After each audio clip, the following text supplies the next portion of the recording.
Sir ఇప్పుడు అమ్మాయి and అబ్బాయి ప్రేమించుకున్నాక ఓకే.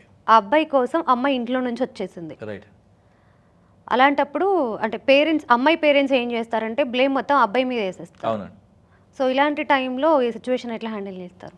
జనరల్‌గా ఎట్లుంటుందంటే అబ్బాయికిను, అమ్మాయికి మేజర్ ఏజ్ ఉందా, మెజారిటీ ఉందా, ఏజ్ ఎలా ఉంది అనేది చూస్తారు. ఒకవేళ అమ్మాయి మైనర్ అయ్యేదుంటే అమ్మాయి కన్సెంట్‌ను పరిగణనలోకి తీసుకోరు. అడ్మిసిబుల్ కాదన్నట్టు. సో, అప్పుడు అమ్మాయి తల్లిదండ్రులు పోక్సో చట్టం గాని, మిస్సింగ్ కేసులు పెట్టేసి అబ్బాయి మీద తీసుకునే అవకాశాలుంటాయి. ఈవెన్ తనకిష్టం ఉండి వచ్చిన మైనర్ యొక్క కన్సెంట్ కన్సిడర్ కాదు ఫస్ట్ పాయింట్. ఒకవేళ అమ్మాయి మేజర్ అయ్యి ఉండి, అబ్బాయి మేజర్ అయ్యి ఉంటే వాళ్ళ మీద ఎటువంటి కేసులు పెట్టే అవకాశం పేరెంట్స్కి ఉంటుంది, అమ్మాయి పేరెంట్స్కి ఉంటుంది. సో మిస్సింగ్ కేసు పెడతారు.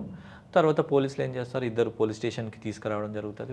అంటే వాళ్ళ స్టేట్మెంట్స్ తీసుకోవడం జరుగుతుంది. వాళ్ళ ఆధార్ కార్డు వెరిఫై చేస్తే వాళ్ళ ఏజ్ తెలిసినాక రైట్ టు లీవ్, ఎక్కడైనా ఆమె బతకచ్చు. అదర్ బాయ్ ఫ్రెండ్తోనే ఉండొచ్చు, పేరెంట్స్తోనే ఉండొచ్చు, నచ్చితే ఏదైనా హాస్టల్కి వెళ్ళి కూడా ఉండొచ్చు, ఏదైనా ఇబ్బంది అనిపిస్తే.